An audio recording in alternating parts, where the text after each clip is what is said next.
creators, pleased to meet you. Nice to know me. What you doing? You're listening to another edition of Casio's Cut, and I'm joined by my very special guest today, Loree Bischoff, personal performance coach. We'll get into that in just a second. Of course, I think a lot of my listeners will know you as Eric Bischoff's wife. So that has been a wild ride. We will get into that, and we will tackle the countdown at the very end. First off, thank you so much for joining me.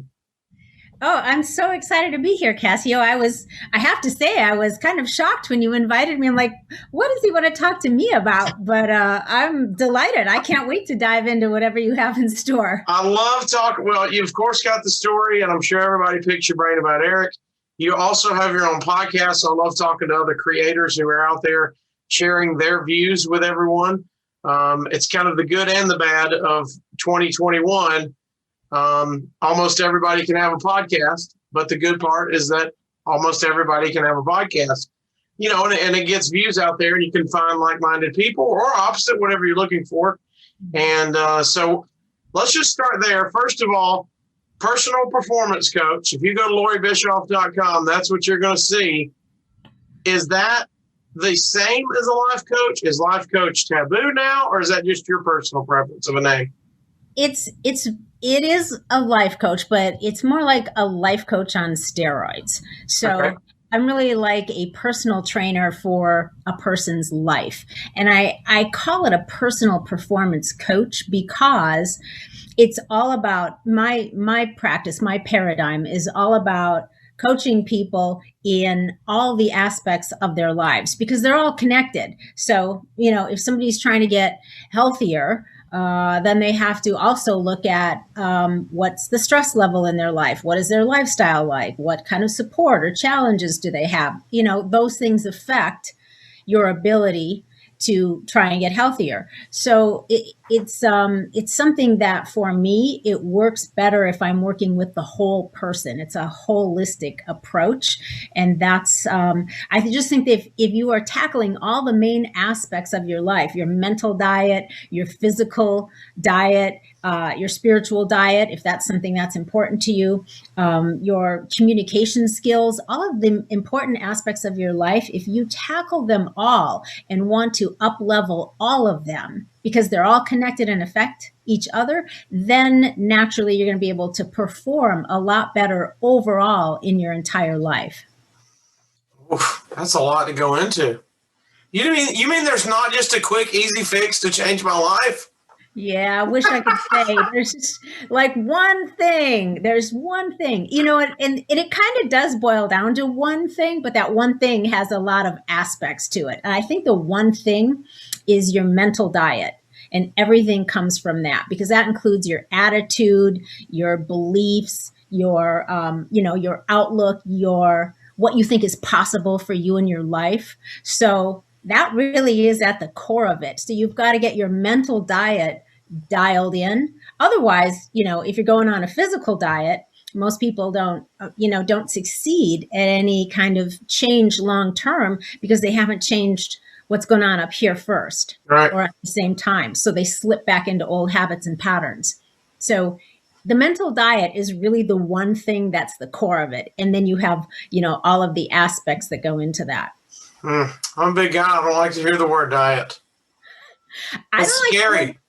I know. I don't like the word diet either when it's related to food, because I actually don't believe in eating diets. I believe in an eating lifestyle, but I don't believe in diets. So now, if they follow you on Instagram, we've seen some very, very yummy looking keto recipes. Mm-hmm. Is keto a lifestyle? Are those particular recipes I happen to see they're just keto friendly?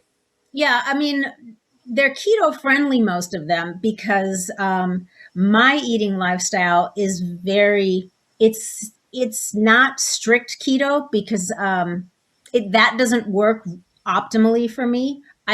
I'm very close and probably what most people would consider keto because my carb intake is so low, but I do eat some carbs. Eric is more of a strict when he's in his zone and in his, I'm like attacking the world. I'm taking over the world zone. He's in strict keto. So everything that we do pretty much falls into a ketogenic eating lifestyle. And then for me, I will just add in a little bit more complex carbs now and then. I just need them. My metabolism needs them. I'm going through it now. So I've, since the beginning of the year, I've lost 20 pounds. Nice. And how do you feel mentally? Mentally, it's great. Yeah, I think the struggles, like I said, shy away from the word diet, but it is a form of a diet for me. But it's the easiest food plan, if you will, or quote unquote diet that I can deal with. And that is, because that is one of my problems is carbs. When I get to going, I'm like, let's do this. Bread, potatoes. Yes, yes, yes. Right. And that is exactly what trips most people up is those refined or simple carbs, too much of them in our diet, in the processed food. So if you can get away from that, you don't have to get away 100%, but if you can get away a lot from that and make the majority of your eating lifestyle just all of the other good stuff, your clean proteins and your fruits and vegetables and that good stuff, then you're going to be all right. And then you can, have a little bit now and then. You don't have to be 100% strict. It's very rare. It's the rare person that can be 100% strict 100% of the time into eternity. Yeah. It's rare. So that's my wife. No, I'm just kidding. You are saying that and being, hey, we're attacking the world and we're eating a good lifestyle. Being around you before, and of course Eric, you guys are foodies. You guys do not cut corners when it comes to food. No, that is a priority. We both love food. We have adventurous palates. We like a variety of food. Although when we're home at our house in Cody, Wyoming, where we're pretty limited on restaurants and access to a lot of unique foods here. So we don't get a lot of variety here unless we make it ourselves, which we'll do occasionally. But we're creatures of habit too. So when we're home, literally our diet is like the same. We rotate between about 3 different things, and that's what we eat like every night. Maybe on the weekends we might, go out one night, and then we kind of eat a lot of what we would eat at home anyway. But I think a lot of people though do that, Casio, don't you? I mean, most people have like kind of a rotation of about their 12 sort of favorite meals. And sure. They just rotate the same things over and over. And then once in a while, on a holiday or you go out or you get a wild hair and you do something unique. But for the most part, you kind of have your staple meals that are your go-tos, and that's just what you do. Yeah, it's it also depends on what you can cook. I can want all the pad thai I want. I can't cook it. So, it depends on what you or your spouse can cook or whatever the deal is. What have you seen? You deal one-on-one with people, right? You have sessions with them, and I assume during the pandemic, Zoom and things like this have been a huge friend for you, basically, to get one-on-one with your clients still. Yeah, absolutely. And that really during the pandemic, fortunately for the business that I have, which is mostly on Zoom anyway, nothing really changed for me. I work from my home office. It's rare that I meet clients in person, and it's nice when I do, but they're all over the place. They're all over. I've got clients in Australia, and then I've got clients, on the East Coast and the West Coast. So they're everywhere. So nothing really changed. Business picked up. So that was good. I had a really, really good year in spite of the fact that, it was the bizarreness of what's been going on. So it hasn't hindered my business at all. And I think it's actually helped it because so many people have kind of, maybe people that were thinking about coaching decided they needed some help now with all of the stresses going on in their lives. I was going to say, what's some of the things that you've picked up that have been heightened maybe during this lockdown from your clients? Something that's picked up, you see an issue that's kind of creeping up? Because I think sometimes we fear of explaining our issues to people because if they don't have that same issue, then you feel like, oh, I'm bad. I'm the weird one, or something's wrong with me. So I think maybe something you've heard that's happening to a lot of people that we might not know about in the pandemic. I think the main thing, which isn't really going to be anything unusual, it's just really become a greater problem, is stress management for people because everybody, not everyone, but so many people have been thrust into a state of uncertainty. So when there's uncertainty, that's very uncomfortable for a lot of people, unless you happen to be somebody that is a extreme sports person and you thrive on uncertainty and not knowing what's going to happen. But most people crave a certain level of certainty in their lives so that they can feel, safe and comfortable and know their neighbor's not going to attack them, and know that they have a roof over their head, know that they have food available, know that they have healthcare available, and a lot of those things, because of job losses and everything that has come along with this, have made those things very shaky for a lot of people. So the stress of uncertainty, not knowing if you're going to be able to pay your rent next month or your mortgage, or, look at what happened even just trying to go buy food when this first hit. People are like, can I even get, what I need to feed my family? So, how are we going to manage the kids if you have children at home? So all of that unrest, uncertainty has added a massive load of stress in a different way, because it's like coming from multiple directions. And then let's couple in the fear of, am I going to get sick? Am I going to recover? What's that going to be like? So it's been like this multiple pronged whammy for everybody. And then let's put that inside of the political bubble all at the same time. So it's been pretty much of a shakeup for most people, not only just here in our country, but across the globe. So it's a lot to deal with. I joke on my radio show when all this went down that when we get out of this, which who knows now, but you assume going into something, there's going to be an end. But we joked, in a few months, in a year, we're going to have a baby boom from couples getting locked in, and or divorces from couples getting locked in. And I think that amplifies what you talked about with the stress. That's another stressor of, like you said, the routine is a lot of us went our separate ways during the day. We go to our jobs, and then we come back home and we spend our evenings together and relax.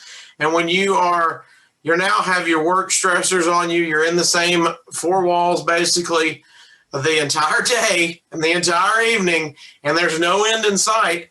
That kind of puts a stress, or it could go the other way. You could get to know your spouse very well, but I think that's a big issue during the lockdown as well. That's totally an issue. And I think you're right on. The divorce is probably going to be going way up, and the babies being born. Both of those things are very likely to happen for obvious reasons. But if you're somebody that has a significant other or spouse that you're living with, and that has been your routine in the past to, not see each other all day and then come together at the end of the day, all of a sudden, 24/7,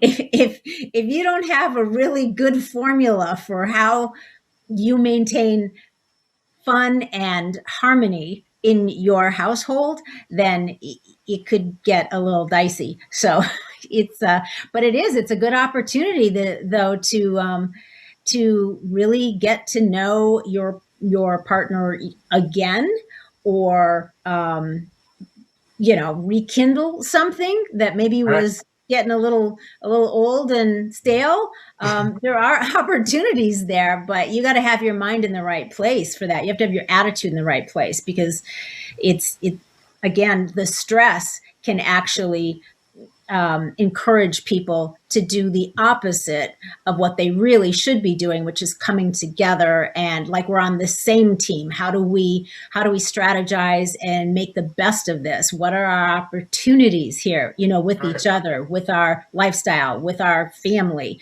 So if you're not looking for the opportunities and you're not looking for the good things, you're not looking for maybe a way that just whatever strategies you need to maintain harmony, then you're going to find yourself in some troubled waters. But that's the key right there is what are you looking for? Because you'll magnify whatever you're focused on. If you're focused on the things that your partner's doing that are driving you nuts, it's going to grow. It gets bigger and bigger. Yeah. Right.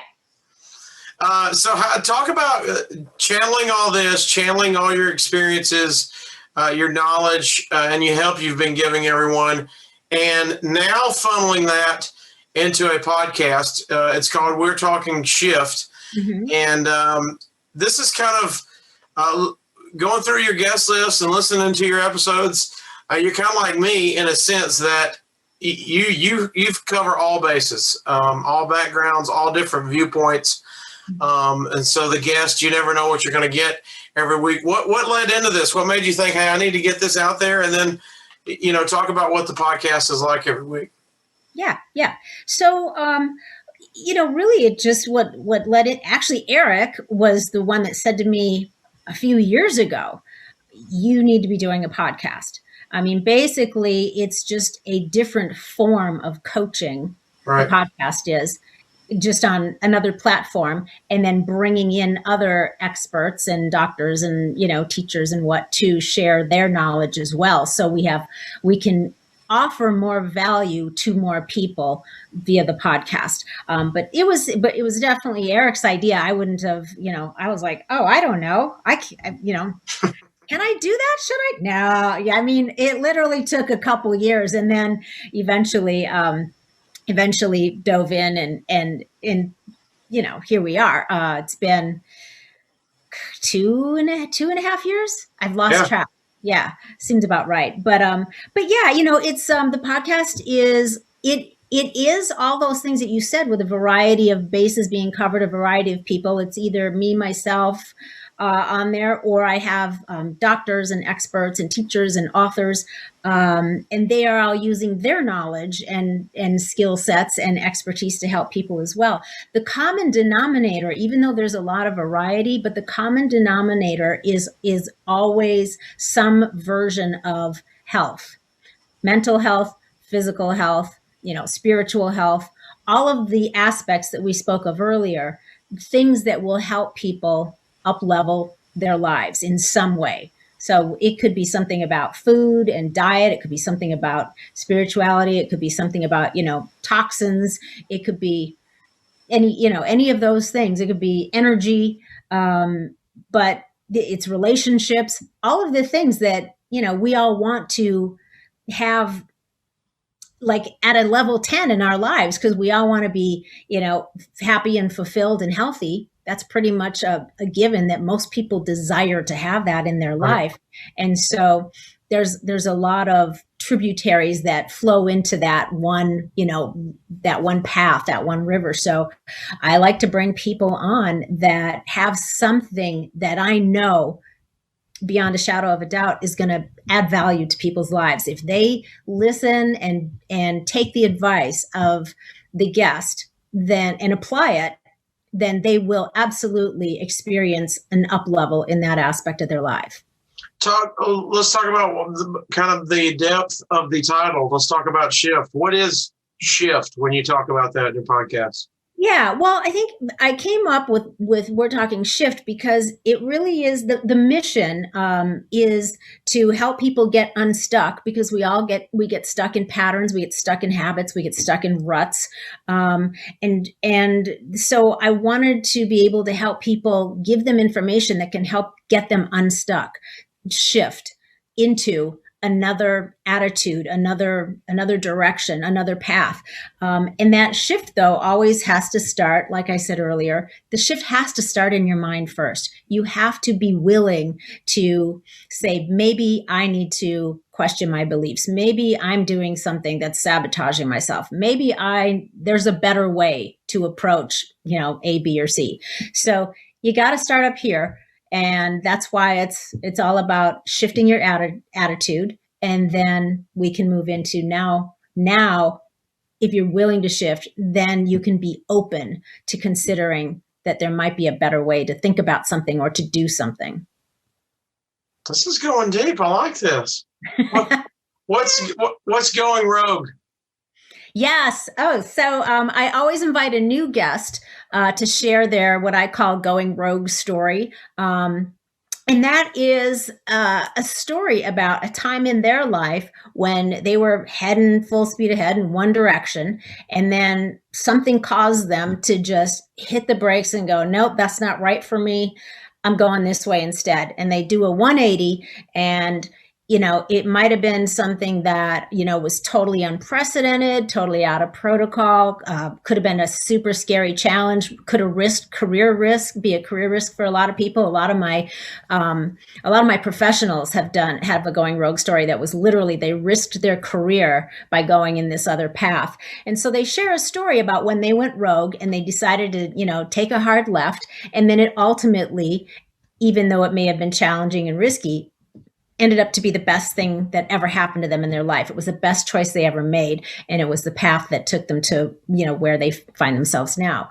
So I like to share stories like that because so many of my guests are doctors and experts and, leaders in their fields. And I think it's nice for listeners who may have something calling to them that they wish they could do, or like, ooh, if I could only do this, if I could only stop doing that and go in this direction instead.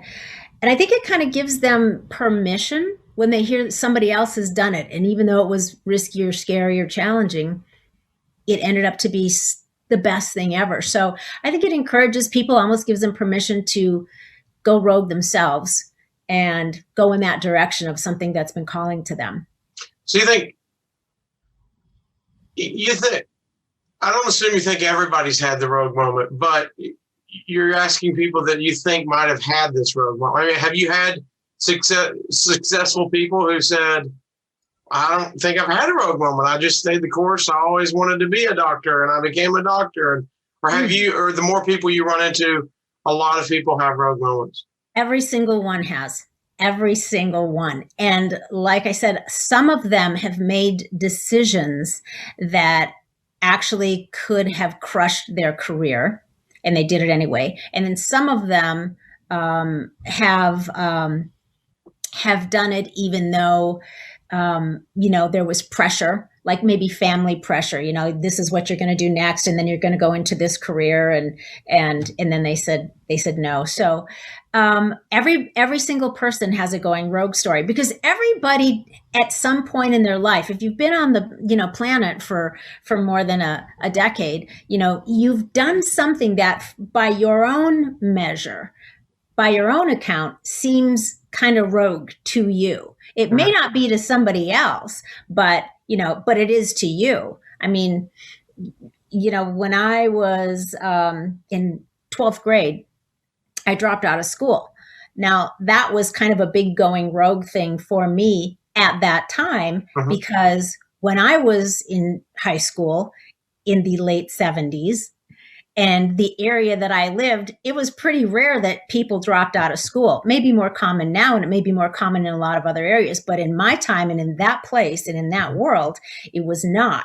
So that was kind of a going rogue move for me to make, to go, I'm done, and drop out of high school in my senior year and get my GED. So, by my standards and by my mom's, probably, and my dad's, maybe a little going rogue, but yeah. So it's really, rogue is in the eye of the doer, or in the eye of the beholder, however you want to say it. How a rogue moment had to be saying yes to Eric Bischoff. Yeah, we've talked about it before. Eric Bischoff is not the quote unquote Eric Bischoff, the character he plays on air, but let's talk about this. Only thing I've heard is the headline is that you owned your own modeling agency, and that's how you met Eric. So give me some juicy details on that. Yes. So I was 21, and my best friend at the time said, "Hey, why don't we just open up our own modeling agency?" This was in Minneapolis, Minnesota, and I was like, "Yeah, that sounds fun. Let's do that." So. We're 21. What do you don't have any idea of really what you're doing or what could go wrong or how to, and this is obviously long before we had, home computers and cell phones and all that stuff. But I had grown up in the business there. So I had been in that world since I was 5 years old. So I knew everybody in the city. I knew all the photographers. I knew the clients. And my girlfriend had been doing it for a few years. So she did as well. So we did kind of have our foot in the door. But we were working with a photographer and a makeup artist, getting some shots from some of our newbie models. And they happened to be working with Eric, who was dabbling in that field with another agency. And they suggested that he come on over and check out our agency. So that's how we met.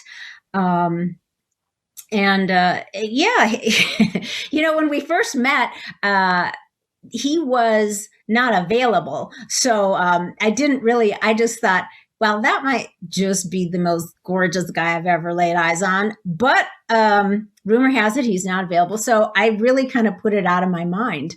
But then, as a couple of, I don't know, days, weeks went by, found out that he was actually available. So then we kind of started to see each other on the sly, which is interesting because not long after we started to see each other, my partner said to me, by the way, Dave, who was our financial backer, Dave and I decided that we should not be seeing any of the talent. And I was thinking to myself, well, kind of too late for that. And I'm not sure why I didn't get a vote. So I went rogue again and went, that's not going to stop. Which is a good thing because the agency, didn't last very long since, we've heard a number of reasons. But clearly, Eric and I have, stood the test of time. So I think I made the right choice going rogue. There you go. Over 30 years, right? Yeah, 30. We were married in 84. So I think we're coming up on 37. Okay.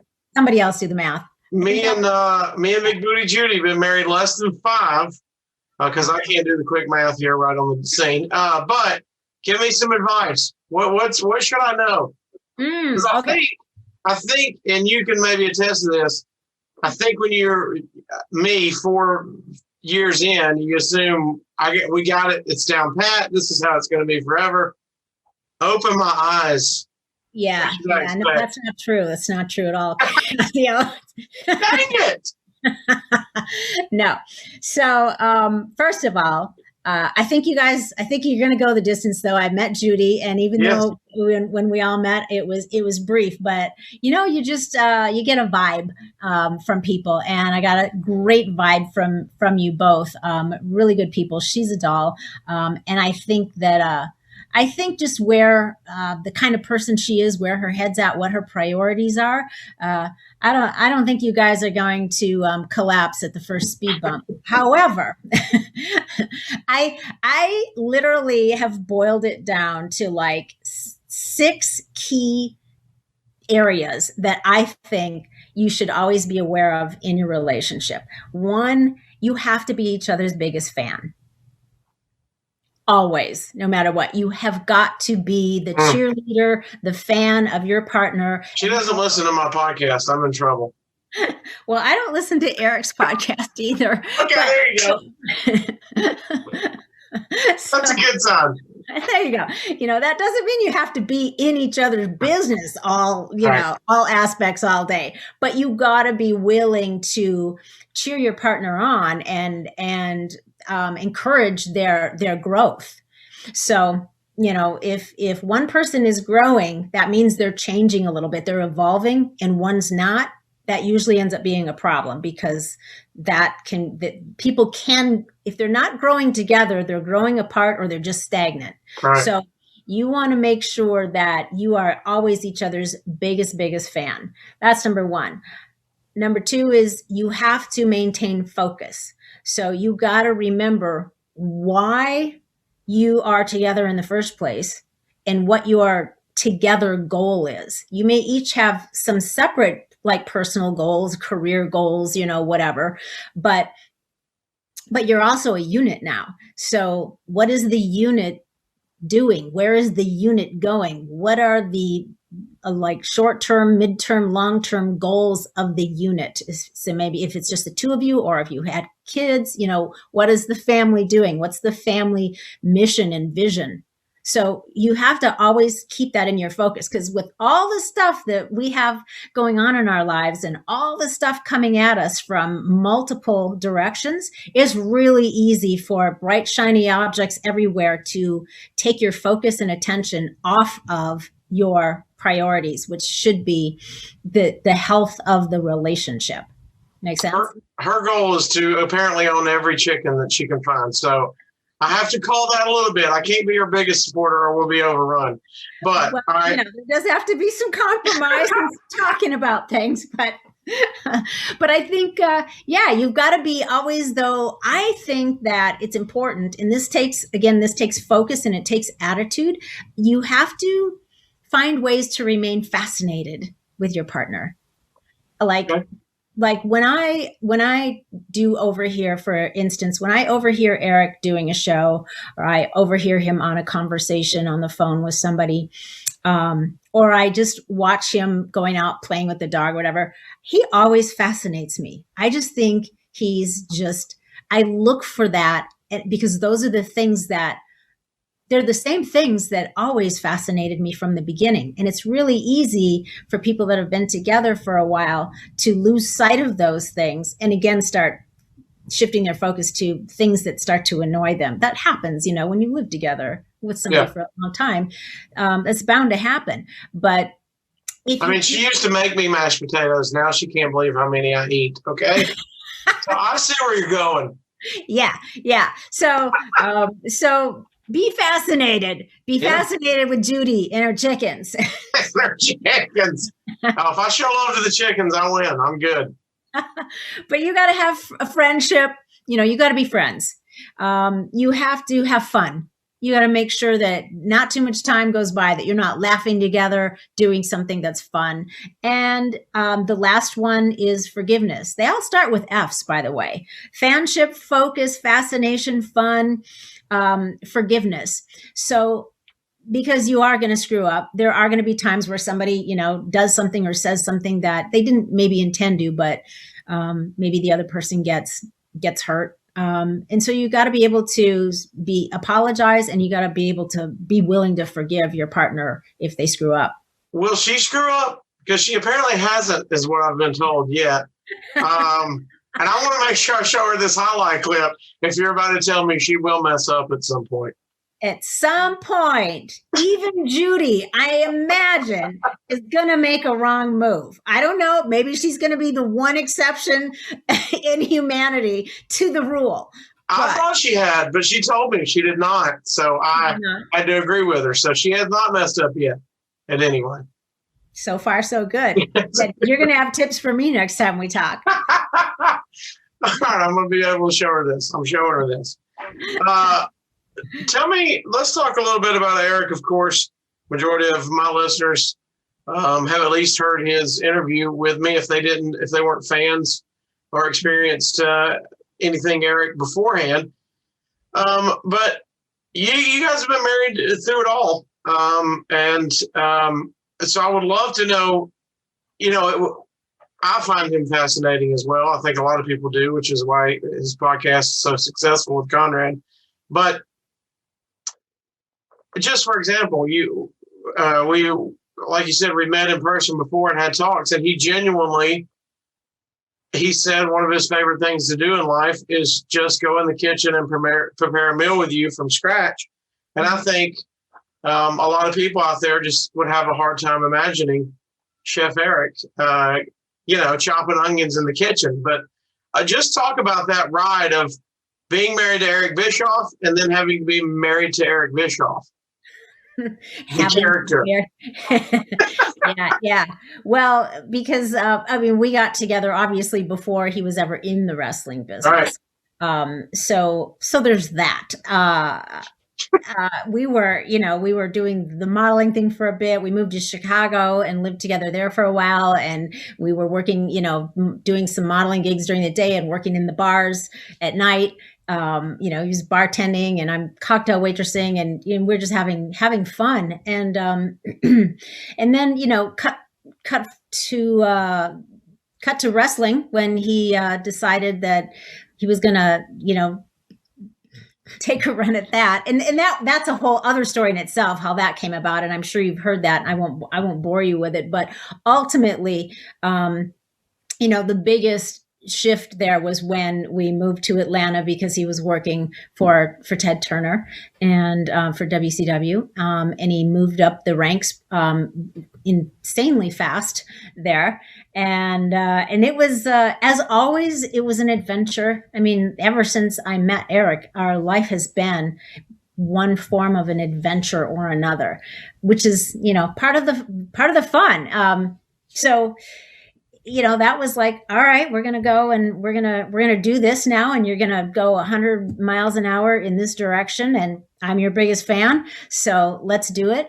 And I think it's funny. And even our kids thought it was funny as Eric became more and more of an on-screen character, and the whole thing, and became well known. He was recognized everywhere, and people were just always so funny about how they expected him, I think, to be like the asshole that he was on the show. Yeah. And, this sort of devious, like the J.R. Ewing of wrestling, the guy you love to hate. And I think people are always quite surprised that, meeting him in person was something altogether different. But at home, I mean, of course, the common thread between that on-air character and the real Eric is a lot of confidence, mm-hmm. and a lot of willingness to take risks, a lot of passion about, what he's doing and going just 100% into it. So there are aspects of that, but they were just, in the character, it's directed one way. In real life, they're directed another way. So, here we are. I mean, he's been an amazing partner, and he's been an outstanding father. He is never boring. Well, there might have been a day or two, maybe a week, but for the most part. Does he talk as much at home as he does on the podcast? Is he quiet? No, it depends on the day. It depends. Yesterday, for example, he was working all day. So he was talking to people all day long. And by the time he was done, we sat down to have dinner. And I was like, oh, blah, blah, blah. I can't remember what I said. And he's like, I can't say a word. I'm so tired of hearing myself talk. I can't talk anymore tonight. I was like, all right, no problem. So let's turn the show on. He had gotten to the ends. That was it. That's cool. That's fine. But no, he's not normal. In normal days, he's not either overly talkative or overly quiet. We work at home for the most part. So we're kind of in our own areas doing right. Our own thing. And then, we like meet at the water cooler, a couple times a day to be like, what's next for you? What's next for you? Okay. See you at dinner kind of thing. But, and then, he loves to, as you talked about earlier, people don't realize Eric likes to cook. And so he cooks more in the summer because it's nicer out and he can go out there and be the grill god, which is awesome because I really don't care to have anything to do with it. And so I'm like the kitchen goddess, and he's like the grill god. And then together we make something magical. But yeah, it's really fun for us every once in a while. On a Saturday or a Sunday, we'll let's pick something either new that we've never made before, or pick an old favorite that we haven't made in a while, and we turn on the music, and he gets his stuff, and then we spend the afternoon or whatever creating something in the kitchen. And it's fun. Our kids like to cook. When we're all together, we cook together. It's kind of a great, I don't know, family bonding thing. But Eric's really cool. There was a period of time when we still had our home in Arizona where I was teaching. I was helping to train new up and coming life coaches. And so where I was working, I wouldn't get home until 11 at night. The class ended at 10. And by the time I drove all the way home, it was 11. And I was always starving. And so during those nights, for that period of time, Eric would find something unusual to make while I was gone. And then he would put it out on the counter for me and light a candle and leave a little note or something. And then he was usually in bed sleeping by the time I got home. And so I'd come in and there would be this unique meal waiting for me at 11 o'clock at night. I'm like, what is this? It's like something like, I can't. Did he give a description, or you had to figure it out? No, I just would figure it out. And then the next morning he would tell me all about his adventure looking for it and finding it at the store and making the stuff. And he had so much fun doing it. And it's such a delight to come home and find this wonderful homemade, concoction. So he's pretty cool. He's pretty cool at home. Yeah, I can't. I'm surprised ad-free shows hadn't come calling to him for the Eric Bischoff cooking show. We need both of y'all, the Bischoffs in the kitchen. It would be fun. Who knows? Bischoff cook-off. Well, we gotta think of something. Anything's possible, right, Casio? Anything's possible. Yeah. What you talk about having that? People, especially since you started not in the wrestling business. Talk about some moments maybe that you remember where maybe friends or family are not separating the two people they see of, him on television and then who he's coming in, or maybe in moments. Are you watching every week when this starts to pop off? Are you watching every week going, let me see what this is all about, what he's doing? Oh, yeah. Yeah. During the WCW days when he was on air talent, we definitely, the kids and I were in front of the TV watching every show. So, yes. Was there ever a moment where they were like, wait, what is he doing? What's Dad doing?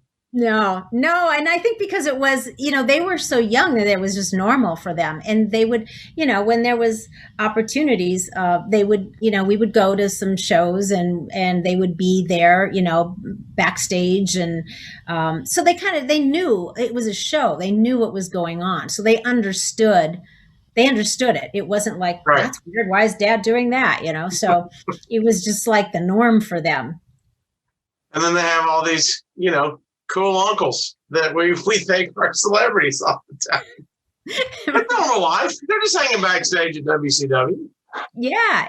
I mean, they spent a lot of time, especially during the time where they were shooting the shows at when we went down to Disney World at MGM.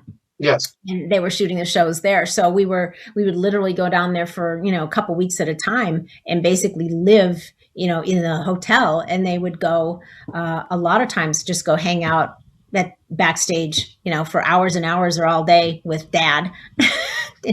Just Dad to them. Yeah. So just Eric in his chef's apron at the grill. I mean, you talk about people my age, they never would have imagined it. And here we are. It's awesome. I know. It's been an interesting journey, Casio. I would have never guessed had you told me when I was dropping out of high school that in a few short years I would be on this journey with this guy, in that world. It's better than anything I imagined at the time. But you both had to make some road decisions to get where you're at now. Mm-hmm. Yeah. All right. Well, first, I want to thank you. We're about to get into the countdown. We'll get you out of here. I know you're very busy. We will do the countdown, 10 questions, 10 to 1. I changed a couple of them depending, but we'll ask those. But before we do that, I just want to thank you again for the time. I've had a blast. I hope everyone checks out the podcast. They can find out more about you at LoreeBischoff.com. Is it what social media should they go to?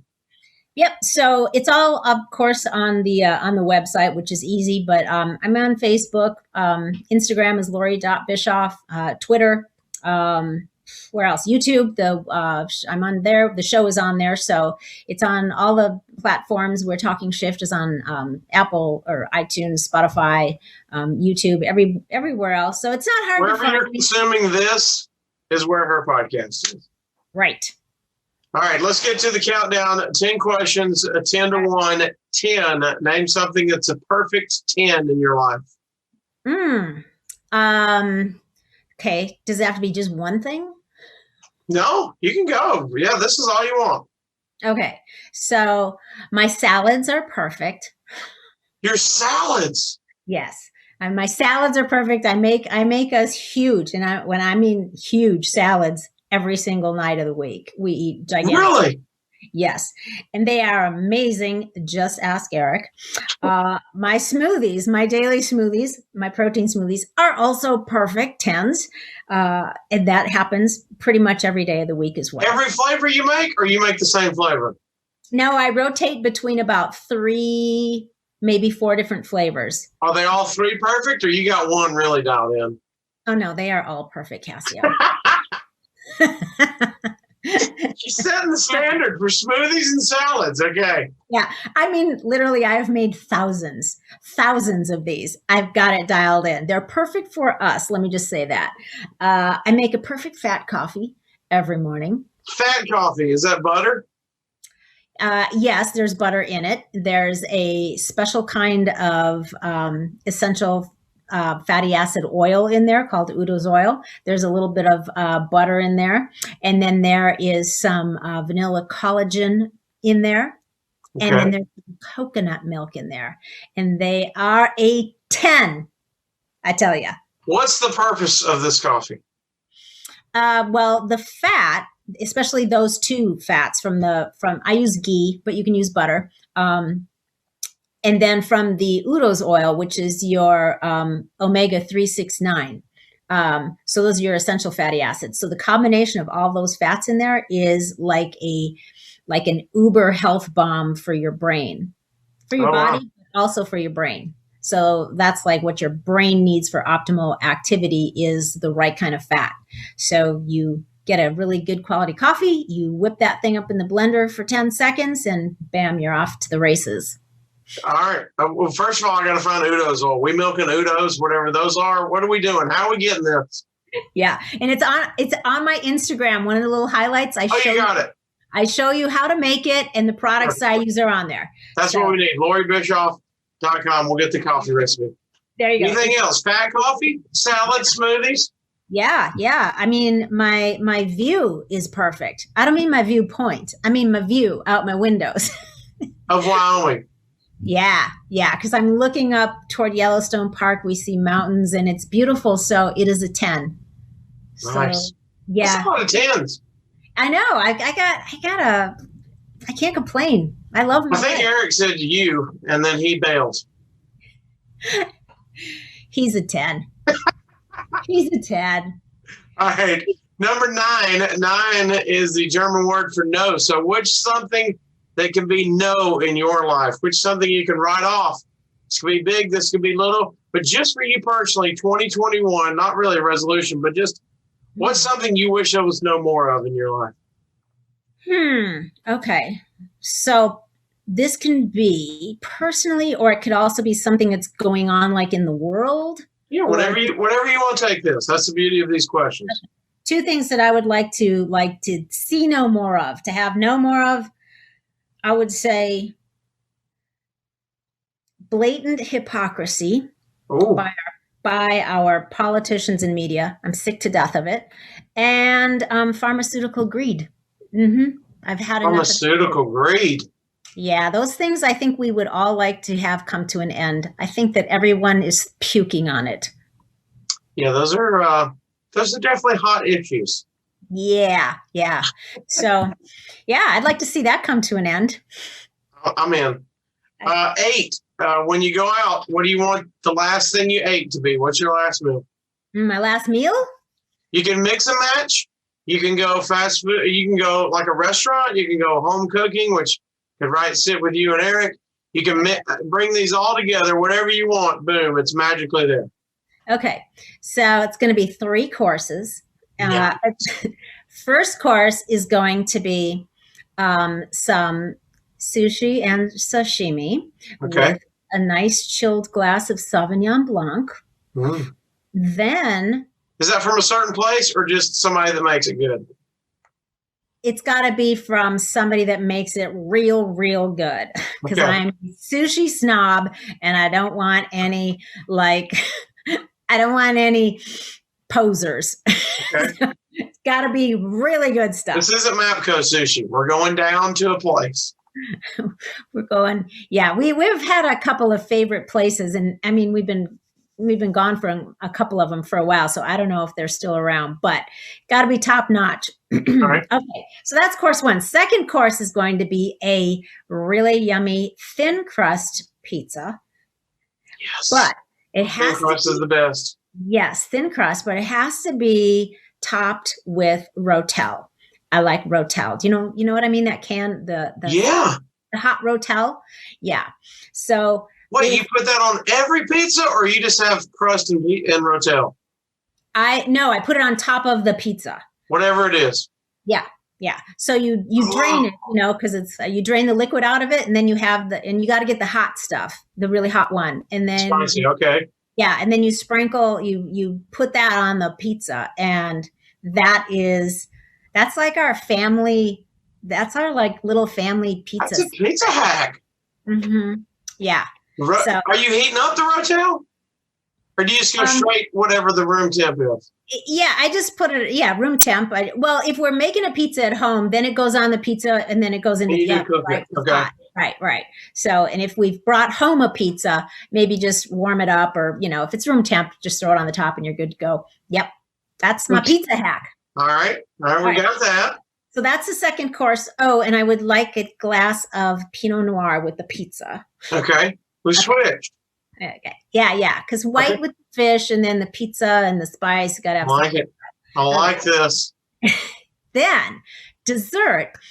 This was a tough one. But I think I'm going to have to go with a decadent flourless chocolate cake. Oh, yeah. Right? I'm in. Yeah. Maybe a nice little cappuccino. I think that would be a nice way to end it. I like your pairings. You got drink pairings. You thought this very well out. I like it. Yeah. Well, I like pairing things. We like everything to be, come together in a nice, neat package. All right, 7. When you were 7 years old, what did you want to be when you grew up? When I don't remember having any inkling of wanting to be anything when I was a kid. Really? I did. Yeah. Like when I was a kid, I have no memory of ever saying, oh, I want to be a this or that.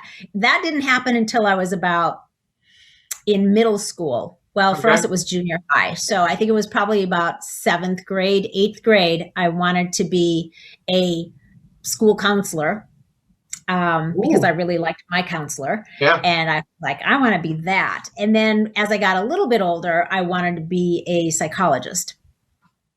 Well, this falls right in line with performance coach. Yeah. The psychologist. All that same mindset of you want to help somebody.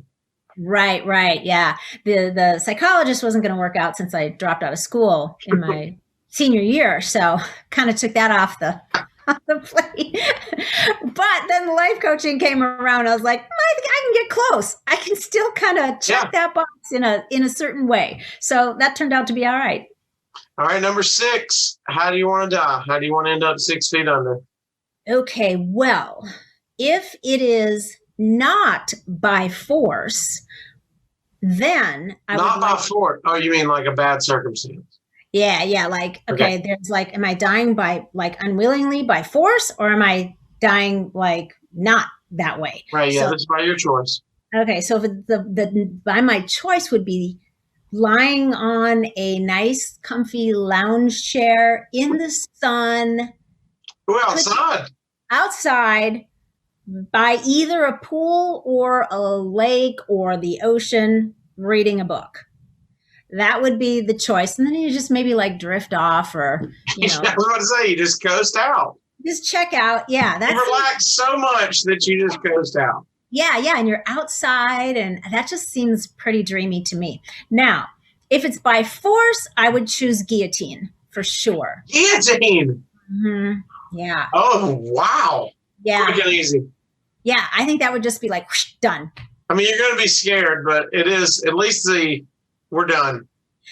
I mean, you know it's mental there. Right. If you know it's coming and it's by force, anyways going to be scary, right? Yeah, that's a good call. They're all a little stressful if you know they're coming. I give you that. All right. So I would choose that one. I could put on a nice outfit, put my hair up. I hope they just skip ahead to you going, you know what? I want to die by guillotine. I've thought about it, and that's the way to go. I hope they missed the setup to that. They just hear you want to die by guillotine for some reason. Yeah, just put that clip out. Yeah. I'll say my wife's not perfect, and Loree wants to die by guillotine for some reason. Yeah, and by the way, if you want to hire her as your coach, go to LoreeBischoff.com. But if you sign with a contract with her, you have to end it by guillotine. That's what we'll do. Right. All right, number 5, 5-finger discount. What's the last thing you stole?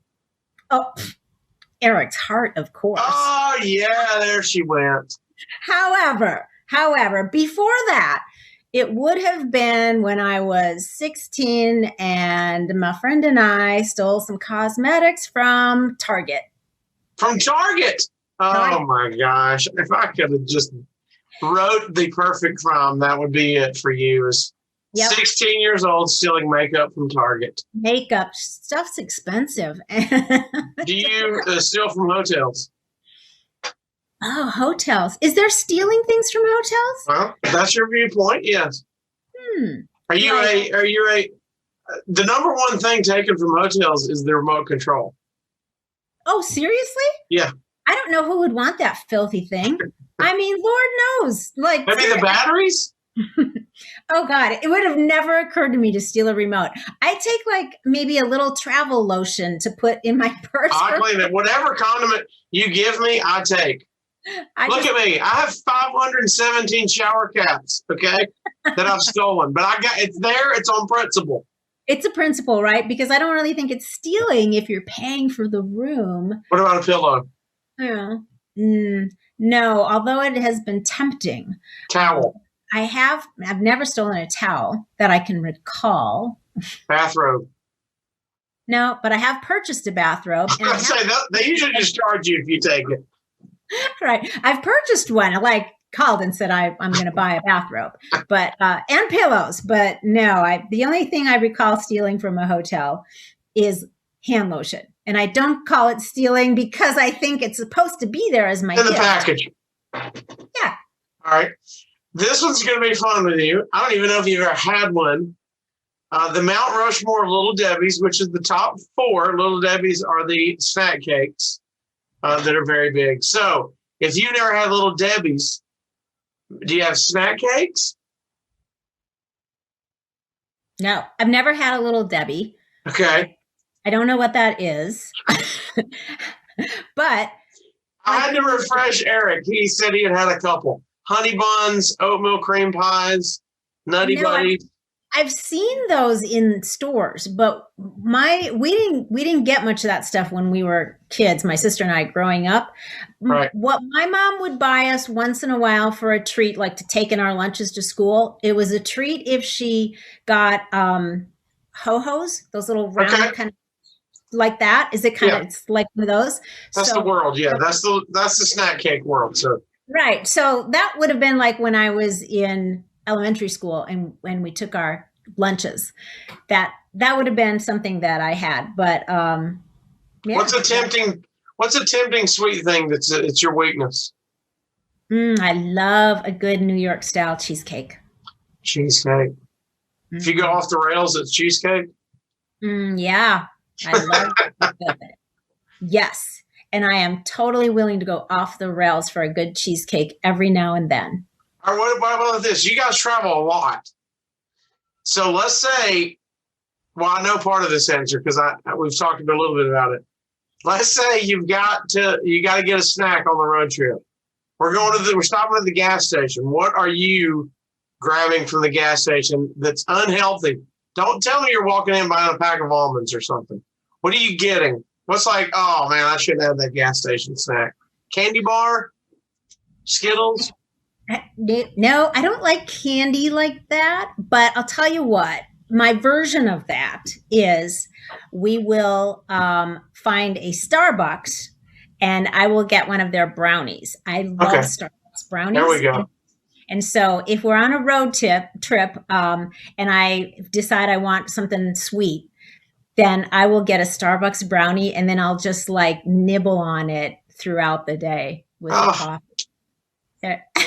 That's my splurge. You just described torture to me that I have a brownie and I have to make it last the entire day. Yeah, because I don't like to eat too much at all when we're on a road trip because eating in the car makes you tired, especially if you eat sugar. So I don't eat. Okay, dropping knowledge on us now. Here we go. Yeah. So I eat very little or some nuts.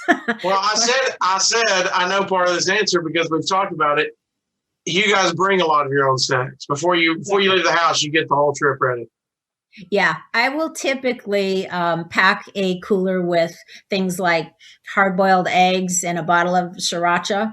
That's a really great go-to snack on the road. And then I'll put like maybe pickles and olives and cheese, maybe some carrots, just stuff that's easy to grab that doesn't make you feel crappy on the road or tired.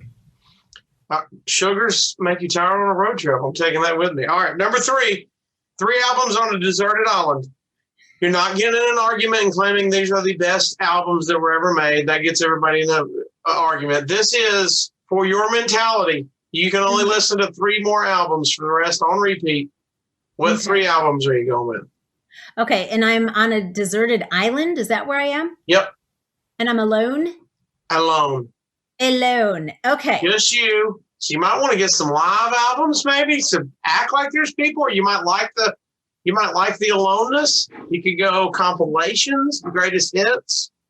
Here, I think I'm going to go with this. I think I'm going to go with Creedence Clearwater Revival. Okay.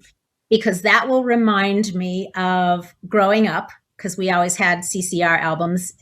My parents loved them. So we always had those in the house. And so my sister and I grew up listening to that.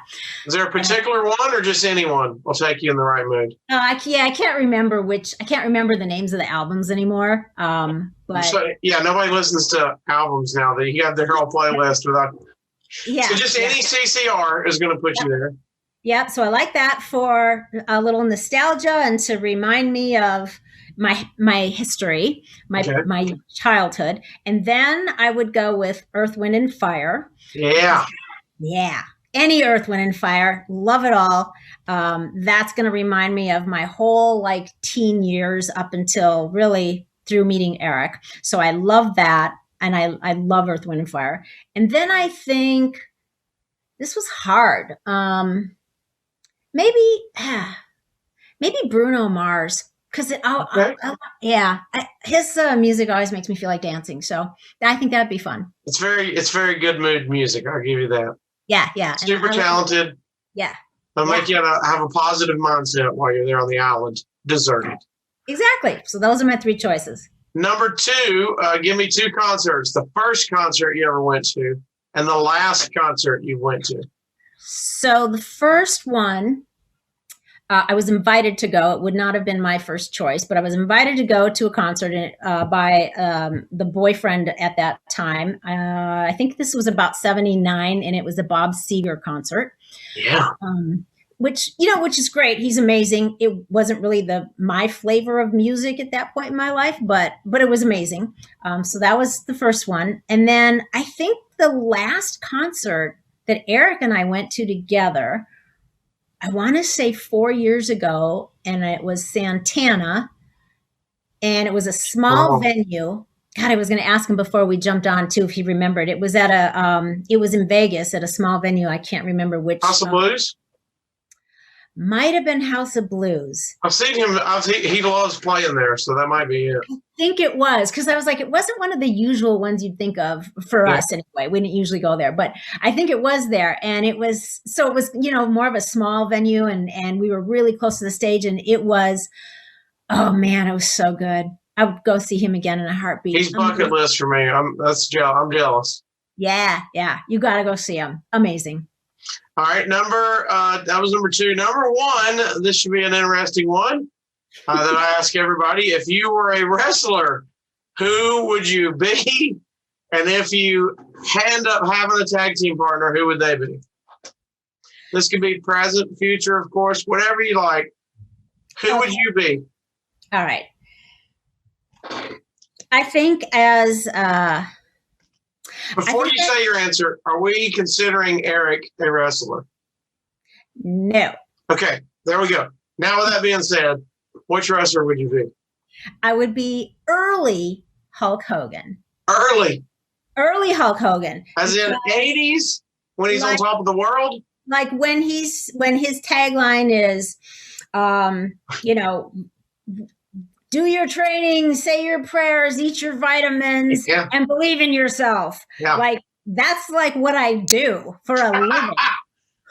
It's coming full circle here. I like it. All right. Right. So I feel like that is just, that's my life. So it's what I do, and it's how I coach. So I was like, that would be a perfect fit for me. Don't you think? That's great. I didn't even think of the taglines there. All right, and now you get a tag team partner. Who's it going to be? Well, I think this is kind of a no-brainer, you guys. That would have to be my son, Eric Bischoff. G in the house, right? Yeah, I mean, aces and eights. Are y'all going to be aces and eights? So I don't know. Maybe we'd have to come up with a new thing. I don't know what that would be yet. I haven't had time to think, but. Who's going to have my back more than my own son? This is strong. I like how this goes. Right? You went 2 directions I did not see you going in. Yeah, I'm like that. All right. Well, thank you so much. I have had an absolute blast. I appreciate your time with joining me. It's absolutely fascinating. Watched almost all your episodes, and it is great stuff. So I encourage everybody to go check them out. Tell them one more time where they can find the podcast, which is everywhere you're consuming this, but also where they can interact with you on social media. Yes. So LoreeBischoff.com is the best place, because then that'll, take you to all of the other places that you need to find me on. Facebook, Twitter, Instagram is Loree.Bischoff. The podcast is on YouTube. It's under my name, Loree Bischoff. And then it's We're Talking Shift podcast on all of your favorite platforms, everywhere. Perfect. Thank you so much. I appreciate your time. Thank you, Cassie. It's been really fun. I appreciate it. Adios. Bye, Cassie. Wait, I'm supposed to say, stay feisty. Stay feisty. You too, Gary Vee.